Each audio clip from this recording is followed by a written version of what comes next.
See that girl, watch that scene, kick it into that thing, queen. We just watched this movie. I'm Steve Des, here your lovely host, JP Saruno, Jason Echo, Danny Adaliz, Naomi Guerra, and El Don Dino. Are we recording this? Yep. What? Yeah, we've been. Yeah, this has been getting posted on our YouTube channel. Shit. What? Today?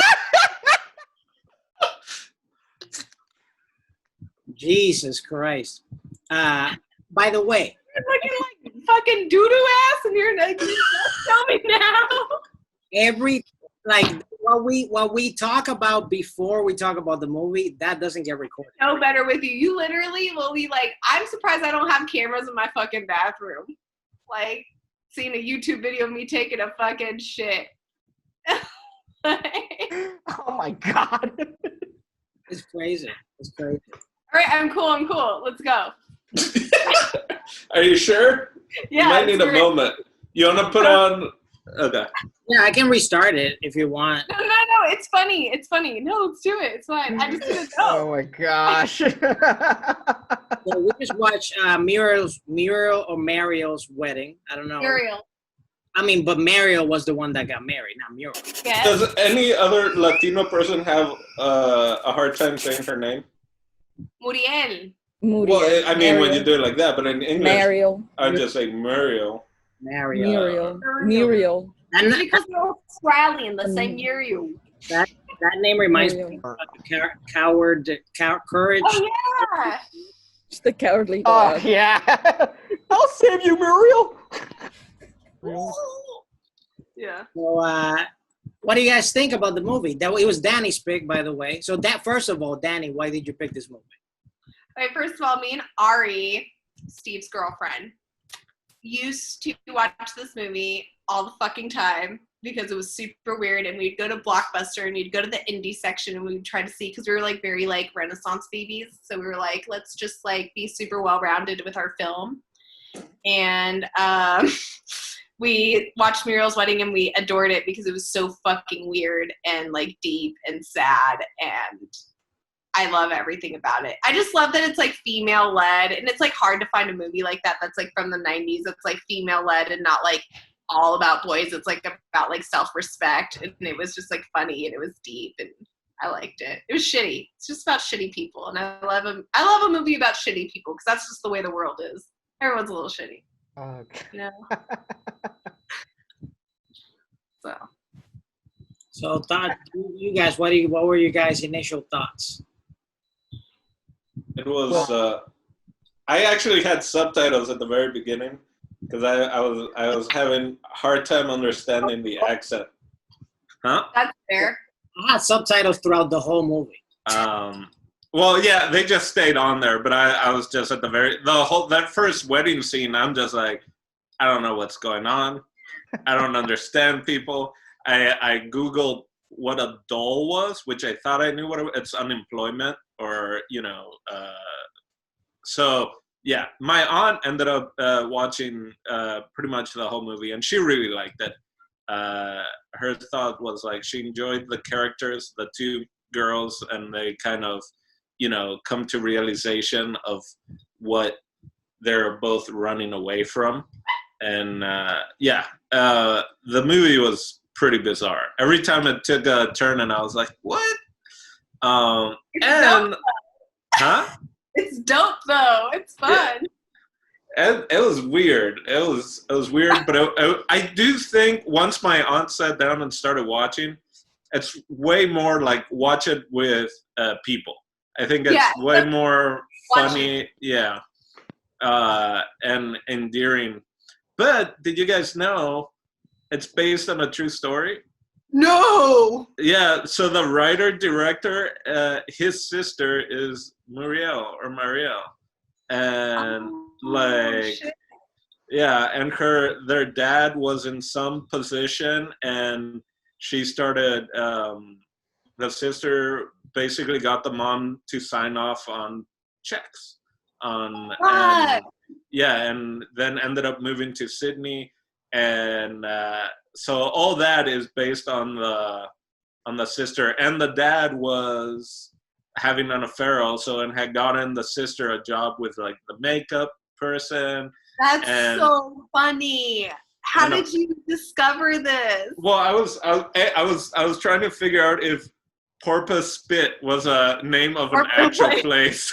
I was like, is that real? So when I searched that, and apparently it's the 25th anniversary, and they came out with a musical that did well in Australia, and I guess was supposed to open on Broadway this year.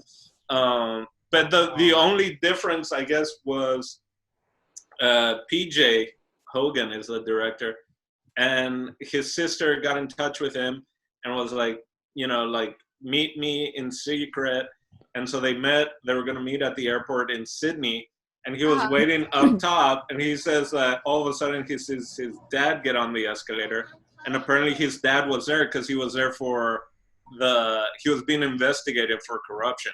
So it just by chance happened, like the dad got on the escalator, and then I don't know how many people after the sister got on, and they didn't realize they were on the right in the escalator, and both saw him and were like, "Oh, hey, you're here for me," type of thing. So that made it just open up so many more kind of like that's wild ideas to it. But there's some. I really like the fact that the women were very flawed but strong and became extremely independent, and just kind of like, at the end of the, well, I don't want to say the end, but anyway, they accept who they are, and they feel fine with that, right?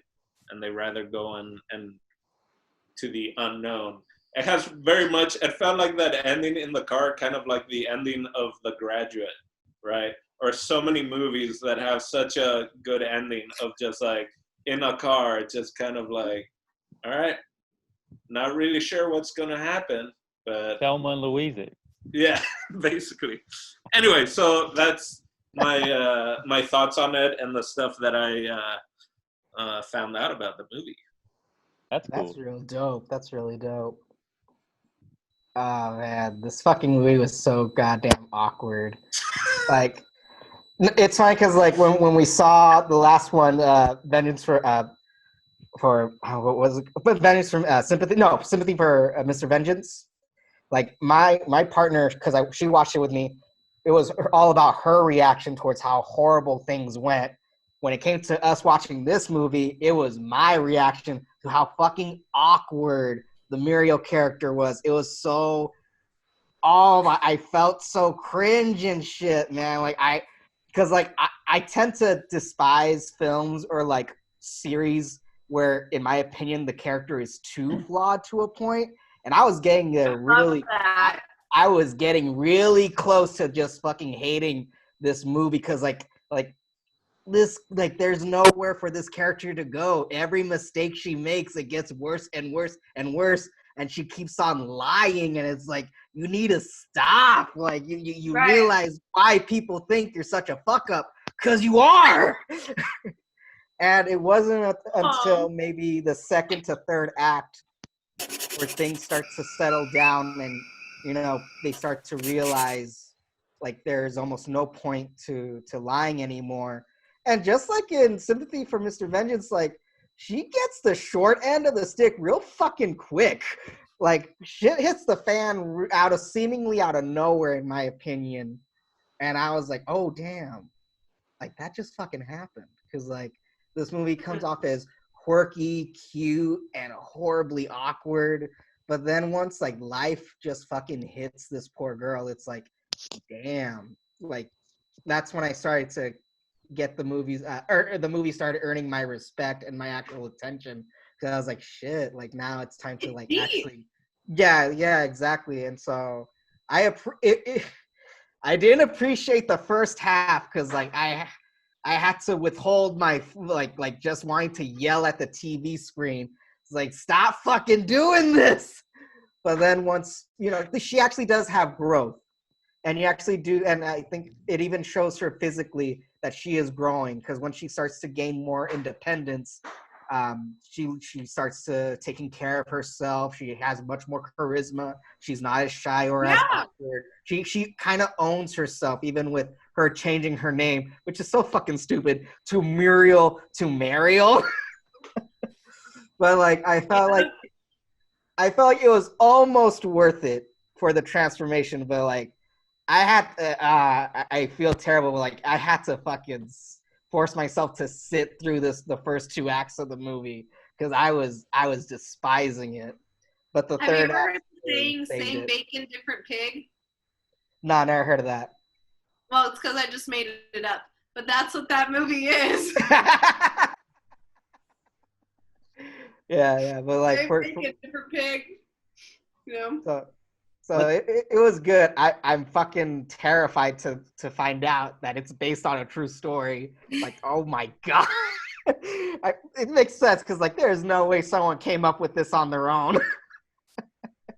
But yeah, no, it was other pretty than good. like the wedding stuff, because I saw an interview that I got from a month or 2 ago, the whole wedding arc, he was like, I just had to add that in to kind of fully develop the characters.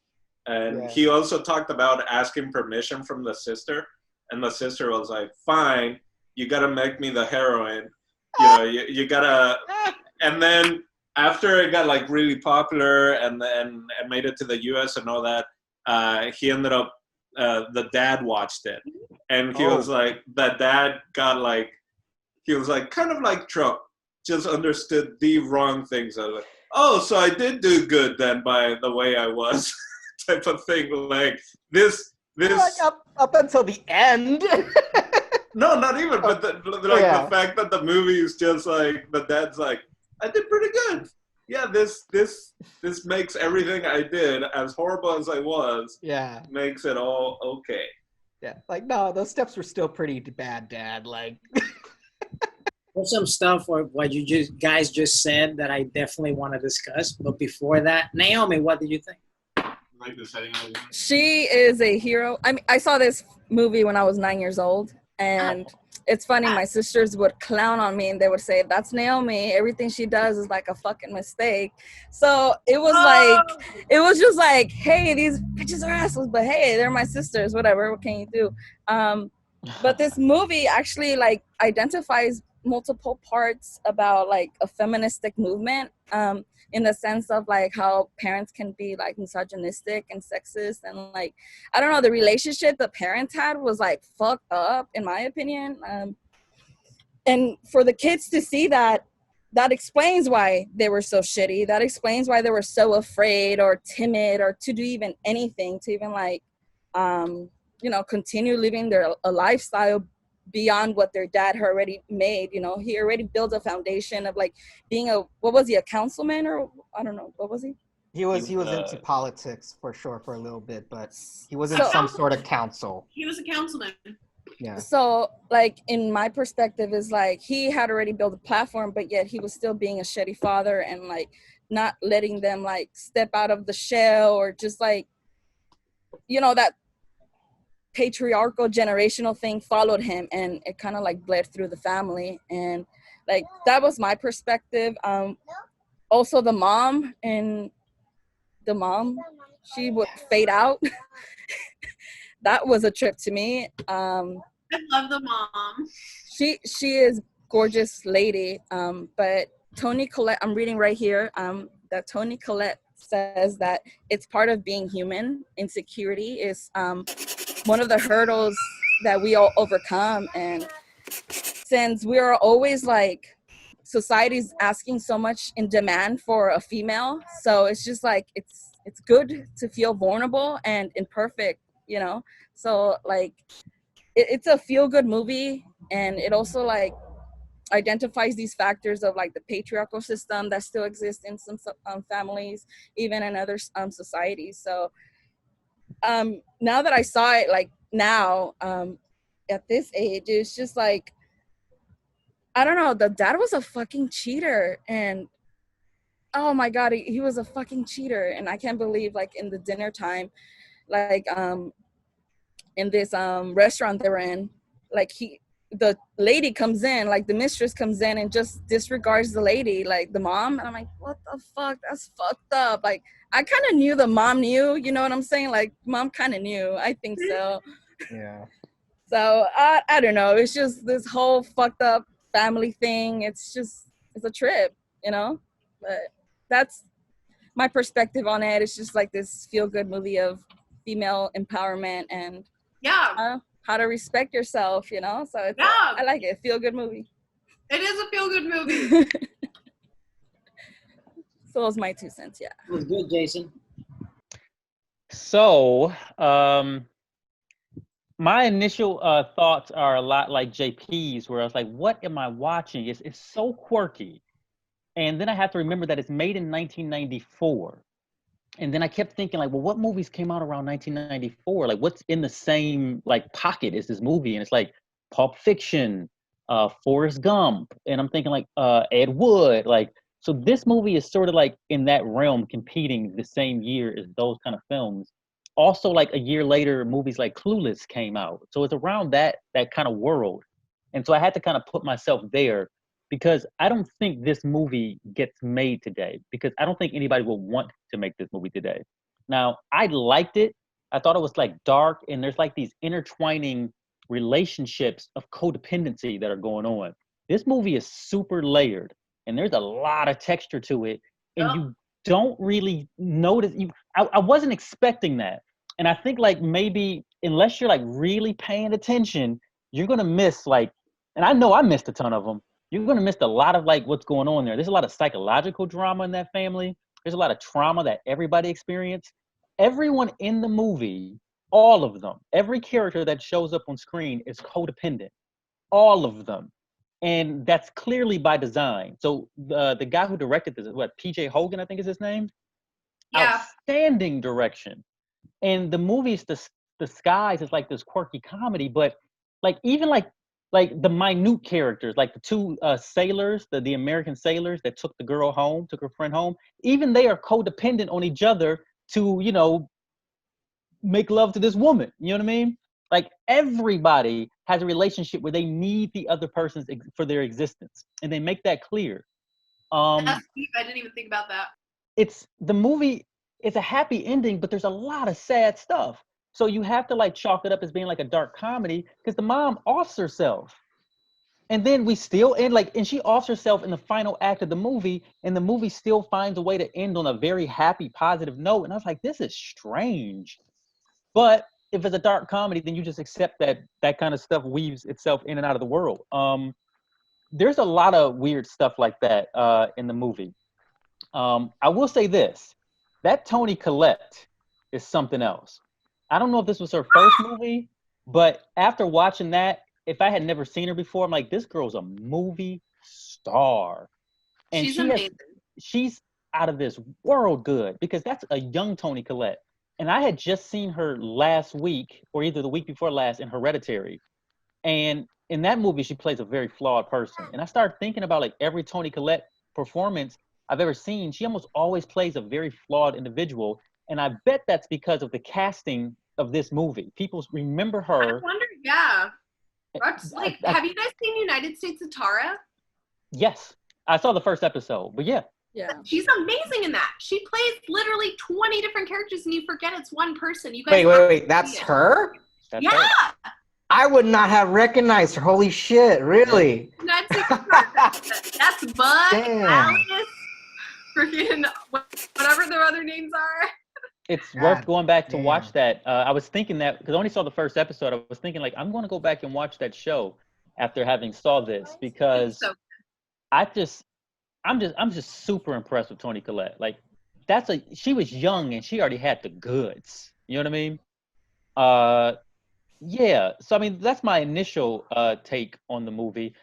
Again, the reason I don't think that this movie gets made today, I don't think anybody would want to undertake it, because like socially, I think we're past the point where women feel the need to like, I have to get married to amount to something. But that was kind of like a part of the quilted texture of our culture back then. You know what I mean? Like, oh, I have to find a man or I'm nothing. And, you know, It still exists for sure. to exist. And like now, I don't think any like I don't think any like self-respecting artist or actor would want to touch it, really. You know what I mean? Like if they had the choice to make other movies, I don't think this will be it. Even though I think this movie shares some important stuff, I also think it leaves kind of a bad message for women specifically. Even though it's a comedy and it's like it's quirky and fun and cute, I think I think having actually just spoke to a woman who was talking about marriage the other day and like how she's like, well, why am I not married? My friends are, that kind of thing. And I had to think about her when I was watching this because I'm like, you know, I feel like these kind of movies have programmed an entire generation of women to feel like they have to get married. I think everything's programming. I don't believe anybody like wants to feel like they have to get married. We've been programmed to feel that way because marriage is a made-up construct, right? Absolutely. But I do believe that this movie holds its place in like a time capsule that's important. Yeah. And but also it's a really well-made piece of cinema because there's a lot of stuff piled in there and everything's very intentional and very deliberate. So that's my take. I wouldn't say that this movie couldn't be made now, though, because in a weird way, I don't know, like, two of the people on this thing are working with me on my short, and my short is actually very similar in style to Muriel's wedding. I don't know if you noticed that, Steve, but it's, like, very similar in, like, that style of, like, shitty people, like, two shitty people who deserve each other. Mine has less of a resolve, but I'm very into like that. Like, I mean, as JP would say, like this like cringy sort of like when it's like too real, it like hurts a little bit. Oh, I love all that stuff. Yeah. That stuff is so fine tuned that if you don't nail that, it doesn't. Yeah, that's beautiful comedy, right? And that's orchestrated. I just don't think the subject matter. That subject matter wouldn't play on mainstream media today. Yes, I agree, totally. But also, this wasn't mainstream back then either, though. No, it was indie. Right. So, On that of the being made, because in the article, in the interview I read with him, being in Australia, it was kind of like his response to the Crocodile Dundee, and because him and his wife.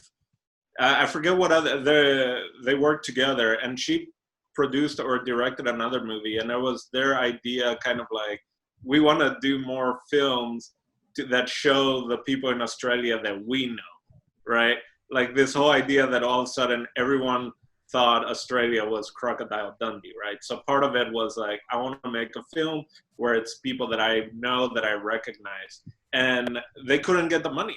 No one wanted to do it, and he said later was they ended up getting money from this tiny little French film company that is no longer around, that I guess had also produced The Piano, and which I think won an Oscar that year, The Piano.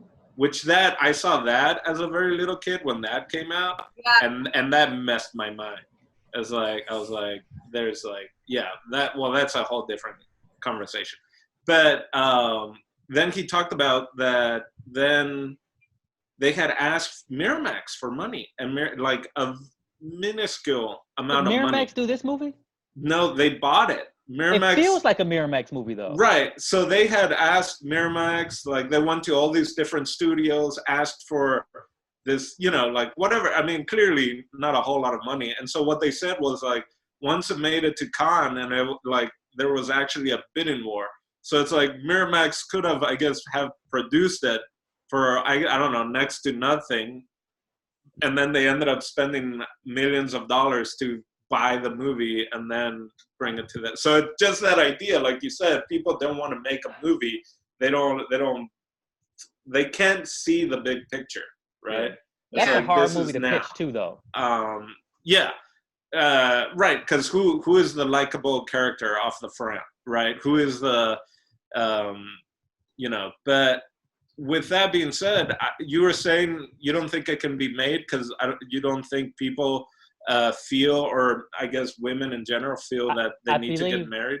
I believe the movement that we're in right now and the type of content like studios and networks are looking for, this wouldn't fly Like this would get so much pushback if this came on like ABC that he was like, no, all these women are just looking for a man's validation. Yeah. Like it's tongue in cheek. I feel like if it's like done in a way where it's like obviously no, but in this alternative reality, like let's make fun of this, it could happen. Well, listen, it could totally happen. You just have to Yeah. show it, right? Yeah. But and I would be down to see it if I'm down to see anything if it's good, just like this. Yeah. But I just think this will be a really hard pitch to like the I people. agree. You know what I mean? It'll be hard to sell it too, because part of the thing is like it's all about the wedding. You know, like they're not gonna give away the ending where like, oh, she chooses to live herself instead of have marriage tie her down for any reason being. And like I guess anything that relating to like marriage, all I could think is like Hallmark, and this is definitely not a Hallmark movie. Right. It's like the antithesis of a Hallmark movie. Yeah. Yeah, the ending. Well, that's what part of what I read, that in the musical they changed the ending and some stuff. So I think definitely today that's would be the biggest thing. Like, who would want to keep that? It's not like your typical happy ending, because in the musical it says that the Billy or whoever the video store guy comes back and like, I love you, let's go, like I'm gonna happy ending type How of thing. weird was it that dude was at the wedding? It was just one fucking date. Like, who invited him and why did he go? I think she invited everyone. I think it's like because she's so selfish. She just wants everyone to like love and respect her. Like that was like fame was important to her. Like this is how I kind of saw it too. It's like like fame and like all the things that come with fame and like recognition, like all that somehow equals respect. But then when she realized that the only respect she needed was her own self-respect, because like once she had everything, things were still the same. Like nothing really mattered. Kind of like what we were talking about earlier. Like, you know how I love Housewives? It's because we're all the same. Like nothing really matters. These women are still fucking miserable with all their fucking money and all their fucking bullshit. Like they drink their lives away. Yeah. Destroy their livers just to buy new ones off a black market. Like I don't give a shit. Like, you know, like just that's how it is. It's all just like fucking petty people with small lives, and that's all we'll ever be. Well, that's what the bridesmaids and the girl that got married, like, and it's cyclical. And I think it's a cultural thing, because with my aunt we kind of talked about that those girls like hated their life. They never got past that. But then when she had status, it was like, oh, Mariel's great, but Muriel's bad. And I think of people back in high school that are just like, high school is the best, you know, like best time of our lives. And then some people from college, like our homecoming is a pretty big thing for the small college that I go to. And it's like, dude, we graduated like 10 years, 15 years ago. Like, come on, just let the kids that are in school right now take a part of the homecoming, and you just like experience that joy. Yeah, you can go and drink in the parking lot, like tailgate, but like don't try and push your like when I was your age, you know, type of thing. That's so creepy. I think very creepy, and it's in Alabama. So there you go. That's where I went to college, in Alabama. So. You went to college in Alabama? God damn. Yeah. Greenbow, Alabama. Yeah, from Paraguay to Alabama. That's incredible. So no COVID parties back then, of course, right? No, we had hurricane parties, but that's. Oh my god, I don't know why. Yeah, it was like a hurricane party. I was like, what is that? Just like you guys go out and like drink in the hurricane. Well, the school was canceled, so it's like, but we're pretty far up north in Alabama that it was just like they just canceled schools because was it Ivan? No, it was before Katrina. I think Hurricane Ivan. That one hit Alabama worse because it knocked down all the trees. By the time Katrina came, which it didn't really come in the same, you know, it didn't hit Alabama as bad. Everything had already fallen like a year or two before. So like when Hurricane Ivan hit, like I was stuck in my dorm. We didn't have electricity for like 4 days or something like that. And we're just running around the quad. But I couldn't infect anyone by doing that. I Yes. could, that's the big difference. One is like, school's canceled, let's drink hurricanes because it's a hurricane party, versus I'm gonna go and let's see who gets COVID first, or whatever the Yeah. it's mind blowing of just like, I can be stupid and harm myself, but me being stupid and harming other people, that's not cool. Hey man, nobody told any of those people to show up to the party. Like, you don't have to go. Yeah. Just let the dummies show up. But if that same party was at Harvard, then people were like, "Oh, these Harvard kids are so smart. They're trying to practice herd immunity."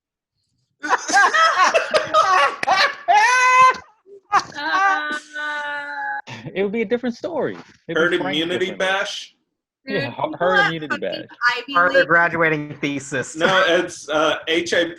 Hey man, you coming to the hip? The hip? What's hip? Herd immunity party, bro. Oh yeah.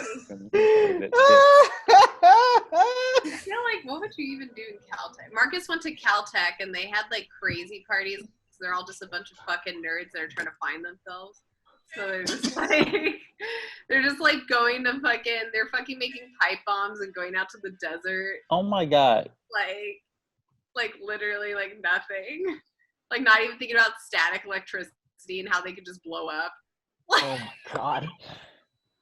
How many does he have all his fingers? He has all of it. He's right here. He's a little happy, healthy baby. He was so good. Hey man. Oh, hey there, Steve. Hey, Toes and fingers. Yeah, I wish I had that hair. I just cut it. That's the issue. No, I'm healthy and safe and sound. Can't hear. We didn't do that much shit. you guys only did dangerous shit. They were wild. Every time Marcus tells me a story about his college, I'm like, how? Like, what? Insane. Valdez, we didn't hear anything about your take of the movie. Yes. Yeah. Steve, tell us. Alrighty, let me just let me Bring up your notes. No, I don't. I literally watched it like an hour ago. So basically, to me, there's so many, especially listening to what all you guys have said, and there's so many ways that I can feel this movie or whatever. The biggest issue I had with this movie was timeline. I was so freaking confused time-wise. I'm like, did the guy compete? He didn't? And then she said, good luck on your competition. Okay, that makes sense, but how much time did they get married? She all of a sudden moved to Sydney and she had a job all of a sudden, and like there were so many things time-wise that weren't clarified. But then again, it's a movie from the 90s, so I'm sure they weren't paying attention to that. Time-wise, this movie was more like linear than the fucking movie we watched where we're like, how are they with this kid already? Like, you could talk to me about timeline? What? No, just there's just certain things. Like, for example, the dude hated her, and then all of a sudden he sees her sad, and he kisses her, and now he likes her. Because she's herself. Because that's all that mattered. Hmm. That I think was one of the biggest moments when she finally got the guy, right? Yeah. And then she's like, actually, yeah, I'm good, and walks away, right? Like that's the biggest, just like Lex. yeah, like Olympic, Yeah. Olympic swimmer. All right, cool. Which I think it was her first time, because she never dated, so it's like, my first was an Olympic swimmer. I'm out. Bye. Yeah, if this movie was made maybe a few years later, well, maybe a decade later, because honestly it took maybe a decade, I think Muriel would have ended up being a lesbian. First, because I saw the ending coming. I was like, she's going to end up with her friend on a wheelchair because they like each other. They genuinely like each other. They don't have a better time than with each other. I considered that too. I was feeling that for the longest. I actually thought in the beginning, well, not the beginning, but midway through, after the whole having to remove the tumor, I thought that was going to be the deciding factor. Like, oh, this is about them now. Like, it's going to be her and the friend ending up together. So I did think that too. Ever think that watching this movie the millions of times I watched it as a child? That was like not something that like was in my head. My aunt, that was one of the first things she said. It was like, oh, so this is because she came in right. When did she come in? Either when they were doing the ABBA talent concert thing, or like at the bar, and she was just like, oh, so they're gonna hook up or something. I was like, I don't think it's that kind of movie. And then the only other thing she kind of said was like, Marlboros, huh? And I was like, yeah, it's the 90s and it's Australia. People love Marlboros in the rest of the world. It's That's like funny. Yeah, they were in Australia Marlboro smoking Marlboros. and Budweiser. That's the rest of the world loves those two things. Because I why? It's Movies. amazing. I saw a movie a couple of days ago called Thank You for Smoking. I don't know if you've seen Oh that. yeah. But A in long that time ago. movie, they explain how basically cigarette companies lobbied to get people to smoke cigarettes on screen in order to make it look cool. Because there was there was a scene like at the when they're in the island thing that she just grabs a smoke and goes like, "Oh, I'm an asthmatic. I shouldn't." And it cuts real quick to like the next scene. And I'm like, at first I was like, why did they put that scene? And then I was like, oh, I remember Thank You for Smoking. That's probably to kind of make it look cool that smoking is Definitely like a callback for The sure. final scene of the movie, the roommate character, I don't remember her name, Rhonda. Rhonda, out the Rhonda. blue, for no reason, they do this long shot of her lighting a cigarette to like ride off into the sunset. And it's like, as I was watching, I was like, wow, they are really pumping this cigarette right now. Like subconsciously, it's like there's no point for her to smoke a cigarette at that point, and for them to keep a shot on her lighting it, other than to look cool as the movie's about to go off. I was even thinking, like legit, I was even thinking, because that woman, what's her name again on their movie? Rhonda? Rhonda. She's a great actress. She's on 6 Feet Under. Yeah, I love her in that. I didn't even know she was Australian because she speaks a perfect American accent. I didn't know Toni Collette was Australian right now. They're from Porpoise Spit.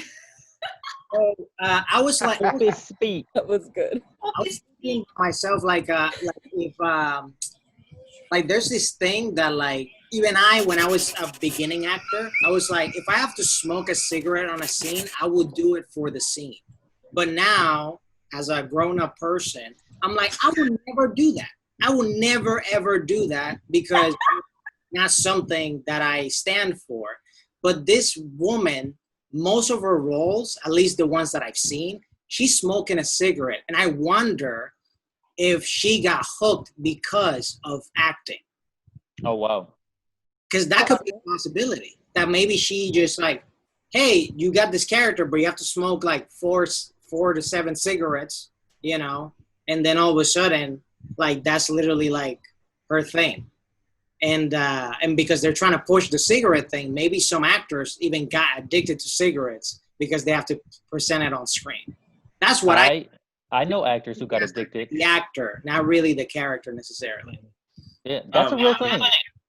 It is. I will say with her smoking, I think it was the character. Because also I'm thinking like, you have cancer and you're still smoking. I thought the same thing.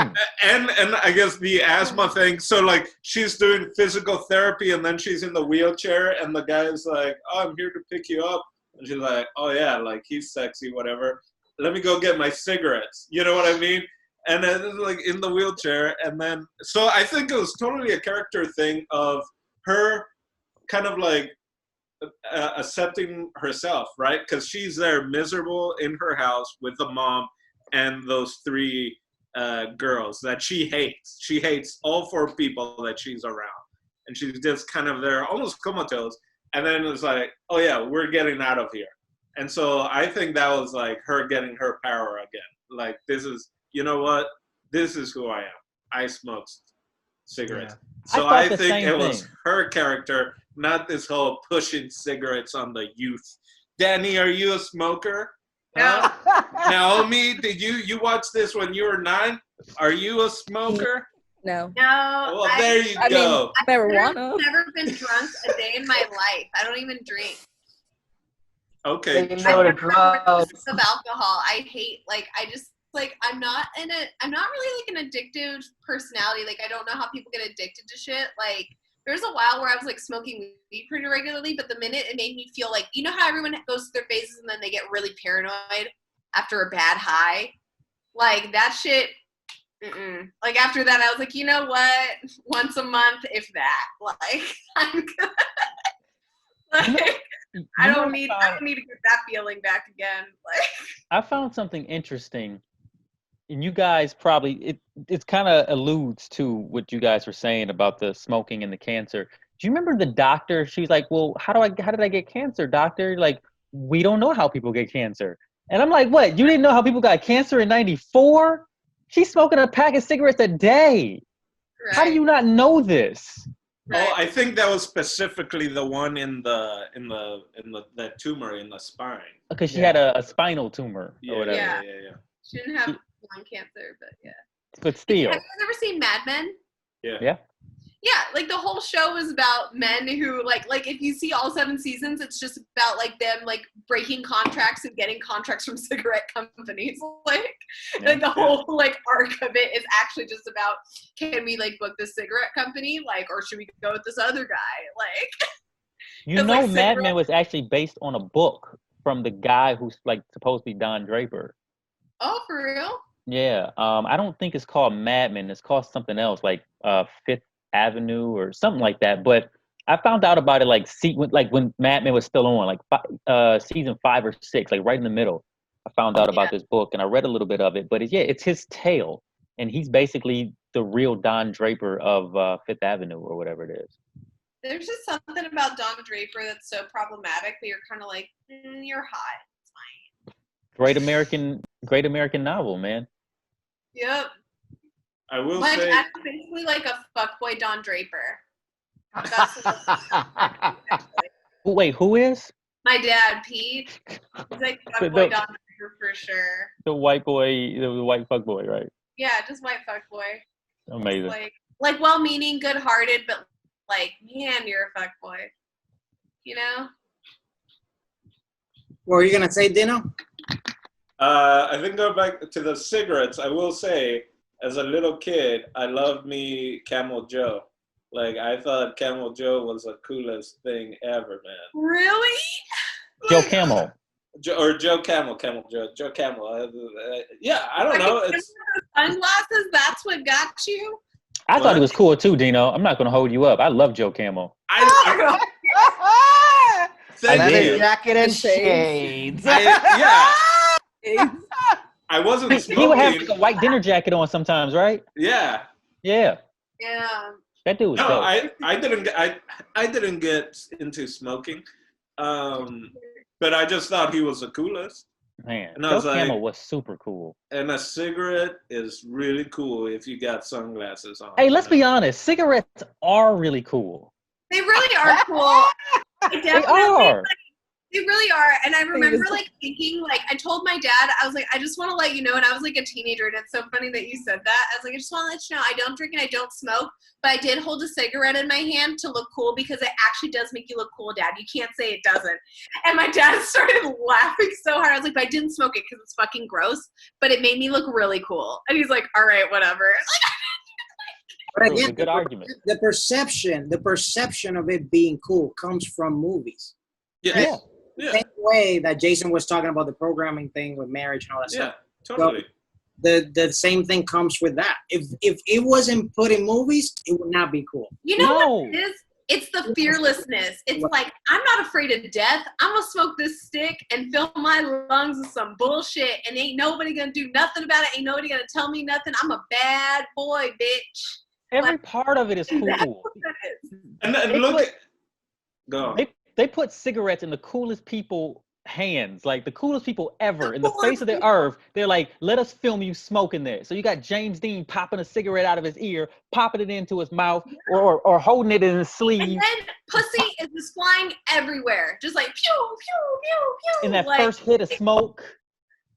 Yeah, there are pictures of my granddad in like the 50s or 60s, and he has like a white just a undershirt or whatever, and has his cigarette pack on it. So cool. Now, my grandfather is Swiss, so he would smoke tobacco pipes. So like he had tobacco pipes, and then he got into cigarettes. But yeah, he quit. I think he quit when my first cousin was born. So I think it was one of those like you gotta stop type of thing. Got a white grandpa? Dope. Who me? Yeah. Once Jason had asked last time. There's a lot of white people in those Yeah, I was pictures. just saying, what is the problem with white people? Are you married to a white person or like? Huh? You were maybe married to a white person. So Who me? confused. Yeah. No. No. Not necessarily. Although it's fun, most of my girlfriends in Alabama, they were all Southern belles. There was something I just couldn't. Southern Well, belles. there weren't as many Latinas also in Alabama when I was there. Couldn't resist their Southern Belle charm. Or the other way around, right? The It's just like- hospitality, I'm sure. Yeah. is Come over here. I'm gonna make you a pie. Oh, Now, like here, my daddy says he doesn't want any foreign men in my house, but I don't always follow daddy's rules. Yes. Yeah. Marcus hates my southern accent. He thinks it's bad, and I think it's great. I think it served its purpose. Thank you. Thank you, Jason. Can we talk about the music in this movie? So good. oh, the best. Before the music stuff, I wanted to say this. So in the movie, when I was going through the movie, I was like, man, this Muriel girl is fucking up. She put like, she took all her family's money just for a fucking thing and whatever and this and that. But now in hindsight, like looking through the whole movie, because that was going through the movie, I was like, the biggest fuck up in reality of this entire movie has to be the dad. Yeah. Yeah. Has to be the dad, because Muriel actually did the right thing, not stealing the money, but just pursuing her dream. Her dream was just to get married. She fucking manifest destiny that shit. She took a check Lied her and fucking went west. pictures in every wedding store. She pursued what she wanted. At the end, she was the only one of her siblings that actually left. Mhm. yeah. The dad got stuck with basically no woman because the other woman didn't want to marry him. And the other one was dead of a heart attack and sleeping pills. No. Dead of killed herself. The She heart straight attack. killed Yeah. herself. Yeah. She committed suicide. Yeah. The heart attack is what was said. He had a burnt lawn, and he had some kids. Kids are straight fuck ups that the only thing they can do is give him a beer. Yeah. So But I will say, Remember that dude hit his mom in the face with the paper? yeah. Yeah, fuck that I guy. had to- Fucking asshole. I rewind that 3 times. I'm like, what? How did you hit your mom in the face with a paper? White people, that's how. I But couldn't believe it. I don't think Mariel, whatever her Muriel. name is, say in Spanish. Muriel. Yeah.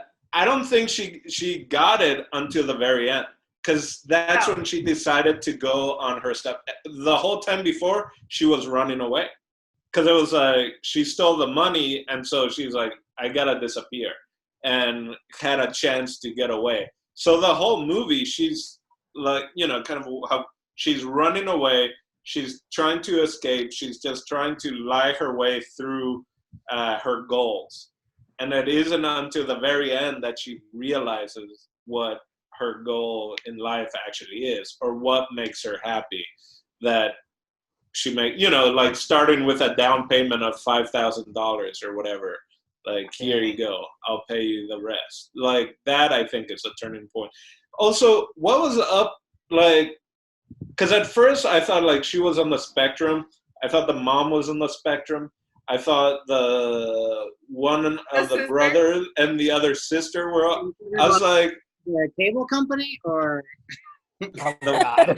the what? talking about the cable Okay. Shut up, Steve. that just left and they're horrible. Yeah.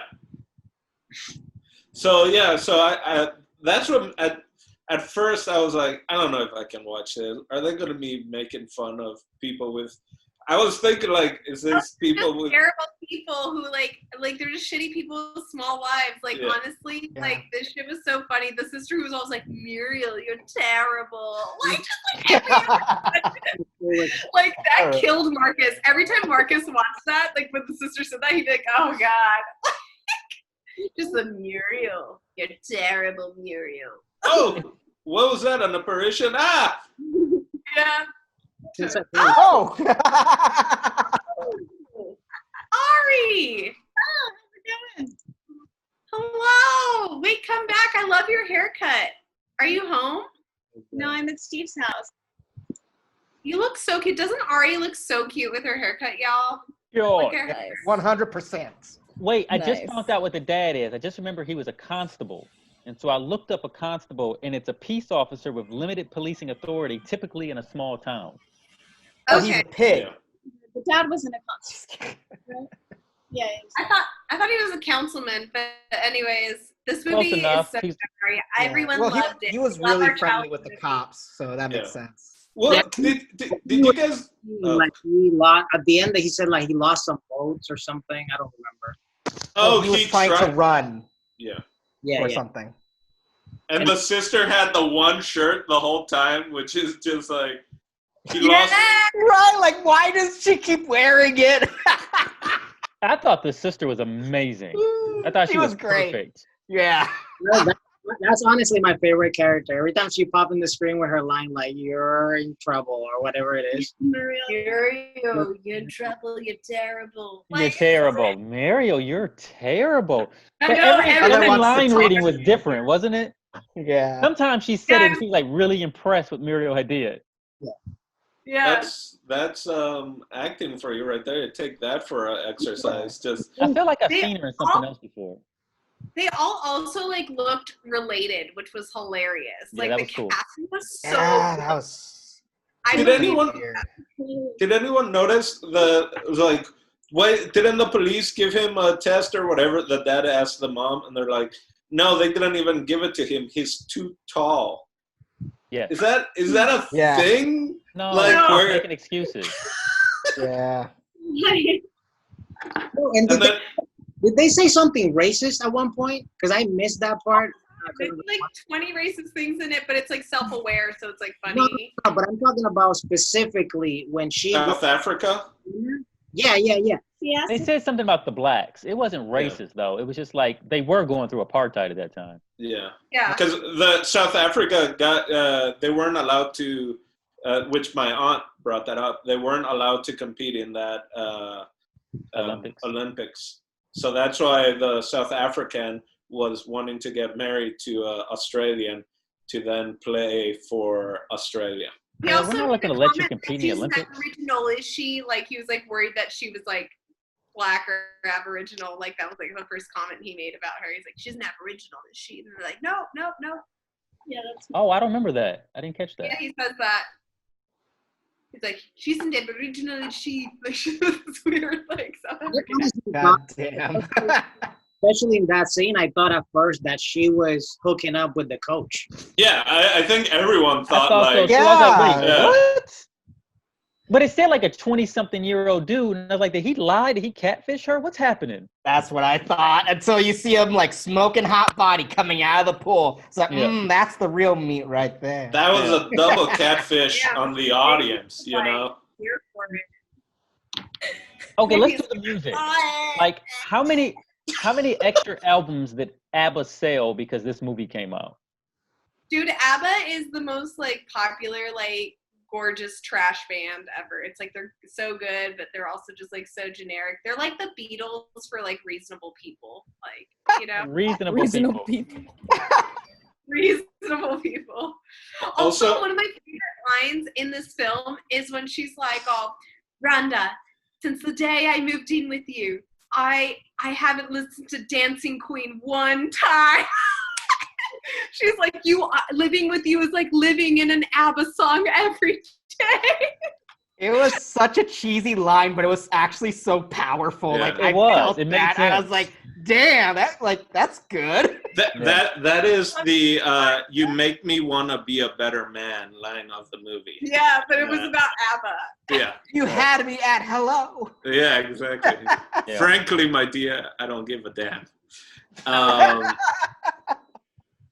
Yeah, I'm gonna be stuck with ABBA in my head now for the next week or so. I have been. Since I stopped I playing the love ABBA. movie, I ABBA's just so good, start though. singing to myself. It's a good karaoke go-to. I like karaoke. Not since Mamma Mia. I was like, God damn. Dude, people love ABBA. ABBA is like truly international. Like Oh, for sure. truly. Like I also noticed like mostly people who aren't from the United States, like, and I've met like lots of people who are, from the United States and like ABBA, but I've noticed like people who are not specifically from the United States or maybe just grew up here but like were born somewhere else love ABBA. Like they just love ABBA. It's like a total thing. I mean, what's not to love though? They're adorable. I mean, you can't listen to an ABBA song and it doesn't like make you smile at least or happy. Absolutely true. It's just And, happy music. Palindromes are really cool. So that's another. Oh yeah. right there.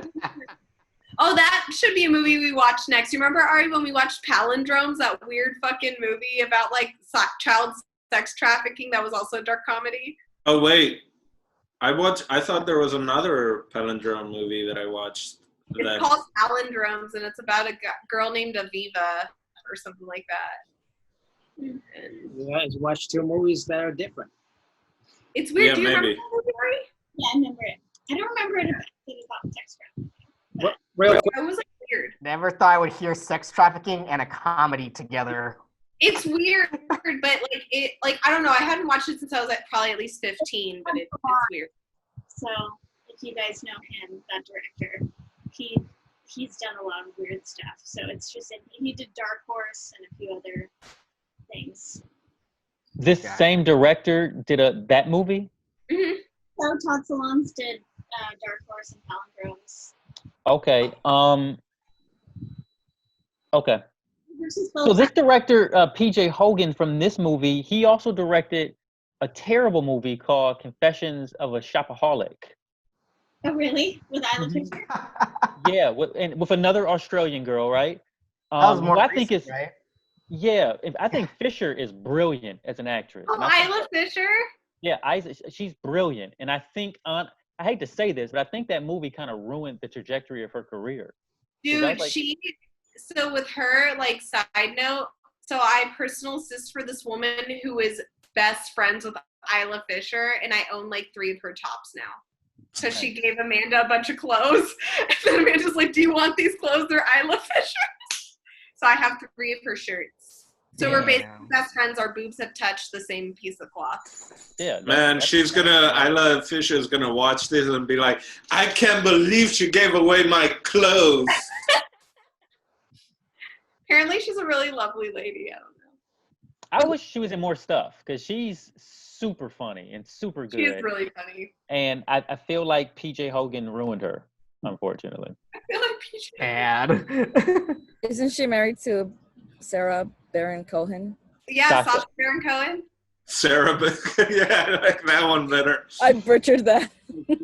He's great. He just did Isn't something nice. funny at some fucking All Lives Matter rally and like Yeah. convinced people to sing this made up racist song that he made and like recorded it. It was pretty great. Yeah, I read that whole thing about it. It could also be the fact that she helped him dress up as Ali G for the Yes. Oscars. That maybe people are like, oh, we're not gonna mess with her. Hmm. Like, because they apparently that whole story is like they were like, we want to make sure that Sacha Baron Cohen doesn't try any of his shtick or whatever. And So she like threw they the assist. yeah, so like she was hiding stuff in her dress, like the cap and all this other But he stuff. still works. Huh? Well, Yeah. there you go. I don't know. She was Ma- in the movie with Matthew McConaughey that was really awful and cringy too, and it was made by the same director who did Spring Breakers, and it was called like Moondog or something like that. It has Matthew McConaughey, and it's just basically it's called Beach Bum, and the guy's name is Moondog, and it's basically like a Jimmy Buffett biopic. It's like the director's Harmony Korine. He's the one that did Spring Breakers. I didn't know he made another movie. He Is did. it- It's on Hulu. You can Did it watch come out? It came out after Spring Breakers? Yeah, it's called a Beach Bum, and it has Isla Fisher in it and Snoop Dogg. I'll check it out. They were pushing it really hard last year. It came out last year. I remember like nonstop. But I was just thinking, what's his face was just Matthew McConaughey. They were like, hey man, don't do anything. We'll just have a camera rolling in front of you. Yeah, literally, it's just like what you think Matthew McConaughey dreams about, like for his like retirement plan. If he was like a piece of shit, and like that's what it is. Like that's what the movie is. It's like you're just like watching like Matthew McConaughey paper tire on a boat with bitches, just like everywhere. So there's no storyline? No, like I mean Oh a my mild God. one, but it's like so unimportant because you're just watching this man fuck up his life. It's very cringe. All his movies are very cringe, though. Yeah, it's like deeply uncomfortable. Like he's eating Isla Fisher's pussy like while he's reading her poetry. Like it's wild. Oh my God. What? I don't think Yeah, now that's a Sunday night right Leonardo there. DiCaprio's life. Anywho, the one thing I want to say about my theory that Mariel, whatever, if this was made in a different era, she would have gone the lesbian route. Was the part when she was about to have sex with this neurotic guy, Mm. and then the two guys came out, and she seen their penises and laughing her ass off. Yeah. That was another thing that was like an indicator of like, oh, first of all, she hasn't seen a penis before, and second, she probably doesn't care, you know. Well, to be fair, who looks at a penis and is like, yeah, you know? You're not the most attractive bunch. Well, Just- 23, not it. But yeah, she was a virgin, so that's clearly just him taking the clothing off. She was laughing because she'd never been in that, in that position before. Yeah. So, Man, losing your virginity is wild as a woman. Like especially if it's consensual, which doesn't really happen a lot. But Oh like, my God. it's true. But Holy like, moly.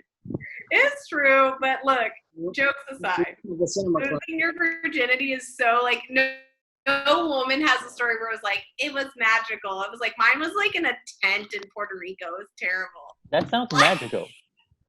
No, it was terrible. He was so bossy because he had sex one time before me. Oh my God. It was a awesome. tent in Puerto Rico sounds like a really sad country song. A tent in Puerto Rico. Or it sounds like an remember adventure to me. Mario. It sounds like my best life. My best life. I feel like as long as it ain't a FEMA tent. Yeah, that's true. Yeah. It was an Isla by the Oh my Ritz God. Carlton. You froze, at least on my side. I don't know if Yeah, my side you froze too. yeah. Um, Isla Verde, is that what you said? yeah, it was an Isla Verde by the Ritz Carlton. And see. The Yeah. Greenland of Puerto Rico. The only person in this conversation that has a reference is me. I've heard that on a song. Cool. I don't know what you said. Yeah, I'm But I- not going to Puerto Rico until Steve makes it into a futuristic wonderland. It's coming. Yeah. It's coming. Any final thoughts about the movie, guys? No, I have to go poop though. That is Great. a final thought. That is a final thought. How do you guys liked it? You know what? This is my final thought on the movie. At first, within the first 10 minutes, I was like, man, what did Danny get us into? Like, I don't know if I'm going to make it. But then, like, after the first act was done, I was like, I'm all in. Like, this is really fun and quirky and My weird. boyfriend's laughing because he feels the same. I was really, I would have never seen this movie otherwise. See? Ever. Here, never Because later. I agree, and part of it is the cover. It's just her, like, that cover, I'm just Yeah. like, I want nothing of this. Like, and it was, those, Prequel. what? Say It that looked again? like a Mamma Mia prequel. The Oh, cover. yeah, totally. Yeah. But, yeah, in the first Oh my 10 god, minutes, that's so true. the same thing. I was just like, oh, boy. All right, I got to pay attention. But definitely, especially, again, talking to people, and then once my aunt sat down and was watching, and we're kind of talking about it, it's a very fun movie, and it's, it has some great themes in it also that I think really, and it has a great ending. It really does. Yeah. It's a great, well-rounded film. Like, and it's fun, and I love, like, the bitchiness. Like, I'm personally a big fan of the beginning. Like, I love that, like, these people are at their wedding, and, like, this husband's already, his name's Chalk. and he's cheating on his bride with her best friend who's fucking shitty. And it's just like, I don't know. I love all of it. I love every part of the wedding. Can we talk about the Karen? Clearly, the Karen in the movie. The lady with the glasses that called the police on her and the mom. Major Karen energy. Right. Karens are international. They don't give a fuck. They will find you. That's real. Like there's people in certain stores and stuff that they kind of like pose as like they're people shopping there, but their sole job is to catch people that are stealing stuff and turning them in. Like that's a legit thing because I almost went to juvie because of that shit. Loss prevention. I wasn't loss prevention manager. Oh wow, you almost sent Steve to juvie. Yeah, Hey, you used to get down with these people. Fuck no, take my shit. Hell no, you ain't about to take my shit. That's no way. Damn. People. Is that how you guys met, Naomi? Did you almost send Steve to juvie hall? it was her. No. Last year. Like 300 days ago. Oh, God. This was in 2014 though. No way. It's like, hey kid, you gonna pay for them Twizzlers? You gonna play for them Twizzlers? Drop kick these motherfuckers. I'm just Oh my kidding. god. That's a real job. That still exists. Yeah.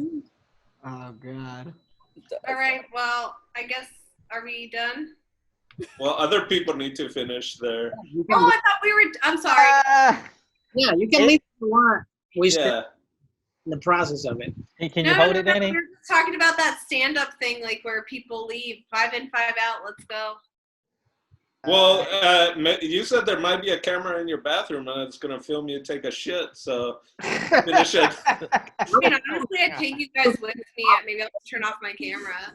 Oh dear God, no. I'll leave the sound on.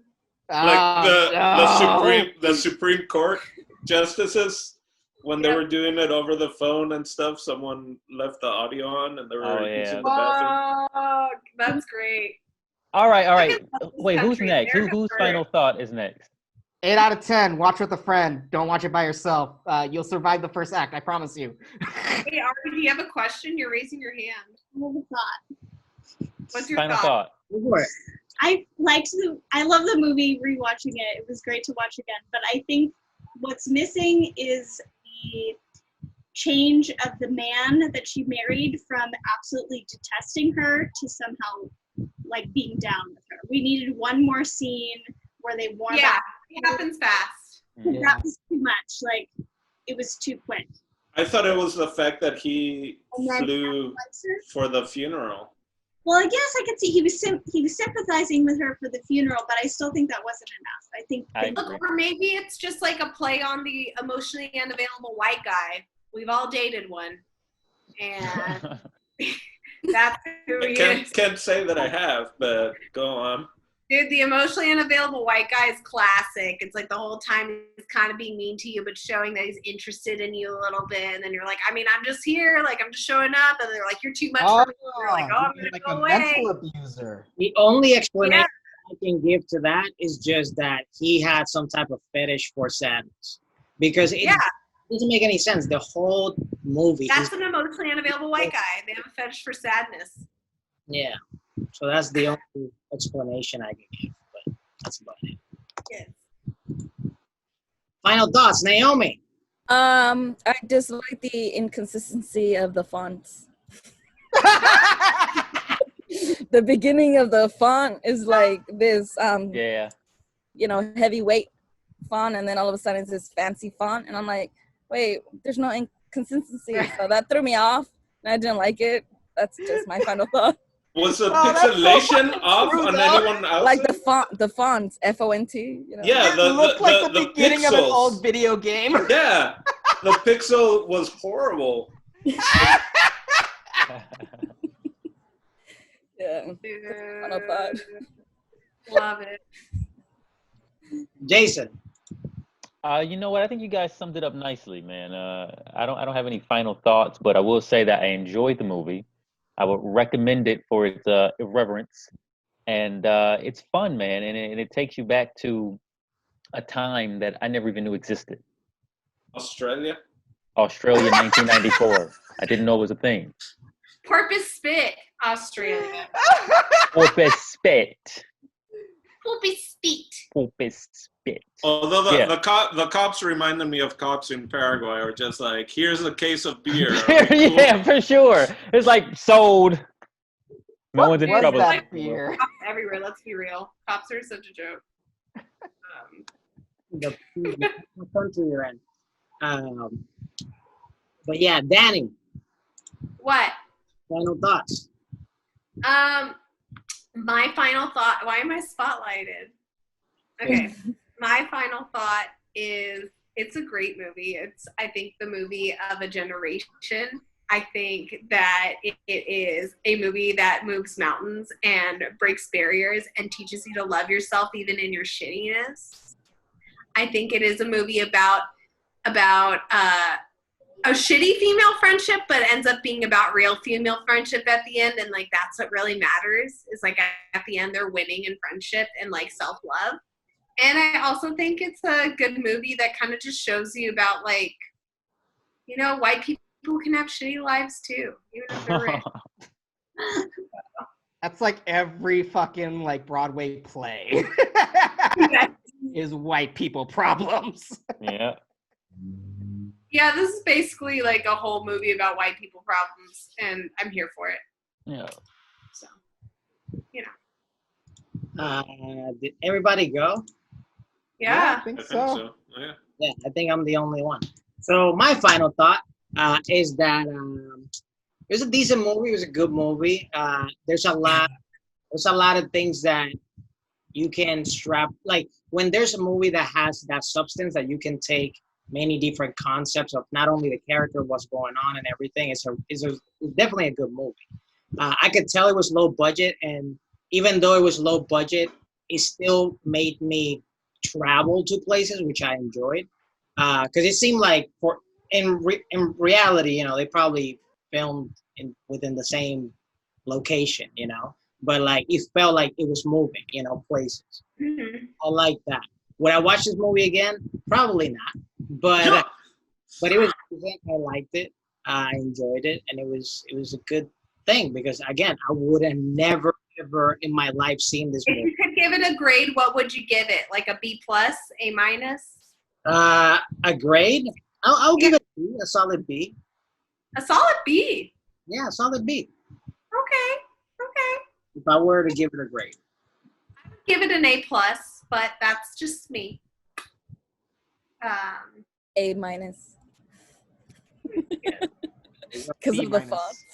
Yeah. Real quickly, Ari, did you cut your own hair? Oh my God. Real quickly. Wait, did you? I didn't hear you. Supercuts. Oh, you went to the Supercuts? Wow. Let's talk about that stuff later, possibly. I'm just trying to wrap up the video because this is Okay, I said a quick question. real quick. I'm just trying to end the recording so people that do see this in the future to go like, what the fuck's going on? I'm trying to make the pre-chat and the post-chat be about whatever and the video to be about the movie. I'm just trying to make this more fun for you to edit. I'm not going to edit shit. So this is going to go the way it is. Well, then people will appreciate its realness. You're welcome, viewers. So the next movie we got is going to be Naomi, which is, Naomi, you want to reveal it? Platform. La plataforma. It's La available on- plataforma. Yes. Uh, It's on Netflix. It's on On Netflix. Netflix? Okay, great. It's a new movie, It's right? in Espanol, so, and then Yes. subtitles in English. Jason, and probably JP. I don't know if you understand fully Spanish, but I see, man. and after Naomi, so next week is Naomi. After Naomi, we got Dino, and Dino's movie is The Great Dictator. yeah. Great Oh, dictator. fuck yeah! Movie Oh, yeah! Fucking Chaplin. really Yeah. great. Nice. Wow, we're doing a gambit of movies, man. Like all these movies are like very different genre. I dig that. I'm happy. Oh, man, I'm This gonna is a enjoy fun that movie one. club. My boyfriend's also like kind of in it with us, so he's like, Yeah. enjoying the weird shit. Throw a He's movie exhilarating. afterwards, right? Yeah, it's fun. It's a good time. All right. All right. Cool. Well, talk to you later. That's all for Cinema Club. Thank you for tuning in. Subscribe, like, share, do all that good stuff. Oh my God. And hey there, I am Steve Des from Oye Dímelo Network. Thank you so much for watching this video, and please don't forget to subscribe and click any of the videos you see right there, because it will take you to a different path in your life.